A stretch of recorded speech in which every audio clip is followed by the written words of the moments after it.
Samantala, kung usapang praktikal, nangunguna pa rin ang renewable energy bilang sagot sa mataas na singil ng kuryente ayon yan sa ilang mga grupo.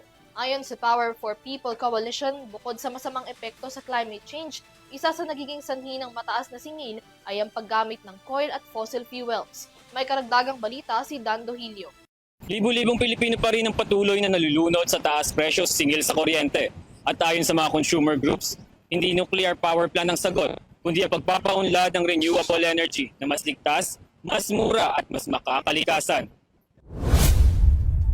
Ilan sa mga dahilan ng pagtaas ng kuryente na nabanggit ng Power for People Coalition ay ang paggamit ng coal at fossil fuels na nagdudulot ng problema sa climate change, epekto ng privatization, at hindi paggamit ng alternative source of energy.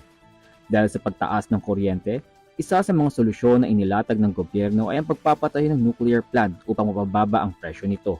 Ngunit, taliwas ito sinabi ni Lea Guerrera ng Greenpeace Philippines, na kung saan binigyan diin niya na hindi epektibo at hindi solusyon ang nuclear power plant sa pagpapababa ng presyo nito at ito ay may masamang epekto para sa mga mamamayang Pilipino.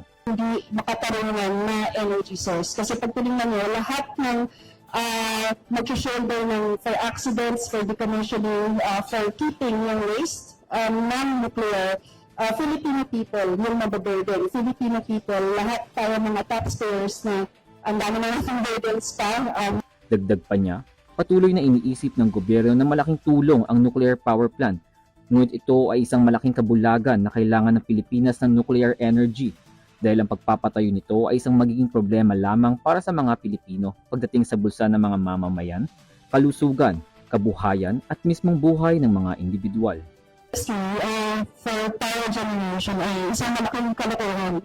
Hindi siya kailangan ngayon, hindi siya kailangan din in the past. At kaya ang mga Pilipino kasi during the bad end ng joke na ito at yung mga impact sa kanila ay really lasting.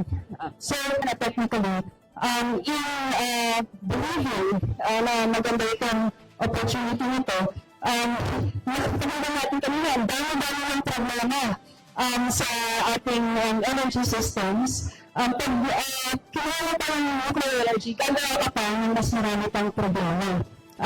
Pagwas, hindi lang sa bansa ng mga Pilipino, pero sa kalusugan, sa kabuhayan, at saka sa mismong buhay ng mga Pilipino, itatawa nila ito. Panawagan ng Greenpeace, tanggalin na ang nuclear energy sa Philippine Energy Plant at dapat na tayong lumipat sa renewable energy na mas malinis, mas mura at mas ligtas sa mga mamamayang Pilipino. Tanggalin na ang nuclear plants sa Philippine Energy Plan. Kailangan ay bitawan na din ng administrasyon ni President Marcos Jr. ang pag-pursue ng nuclear. Ang pansin ay renewable energy. Kasi yung competitive advantage ng Pilipinas. Wala naman tayong nuclear fuel, marami tayong sun, tsaka wind, tapos meron mga pag-aaral na kaya talaga ng Pilipinas na palagunin ito at kaya natin, for example, ang 50% na RE by 2030. At dapat doon nilagay yung pera, hindi sa nakakatakot tsaka unnecessary na nuclear. Sa huli, naniniwala ang mga consumer group at environmental advocates na hindi lamang usapin sa presyo ang dapat pagtuunan ng pansin, kundi pati kaligtasan at kinabukasan ng sambayan ng Pilipino. Huwag nang mag-aksaya ng oras at pondo sa nuclear power at sa halip ay palakasin ang suporta sa renewable energy bilang tunay na solusyon sa krisis sa kuryente ng bansa. Para sa EuroTV News, Dan Duhilio, sumasaludo sa bawat Pilipino.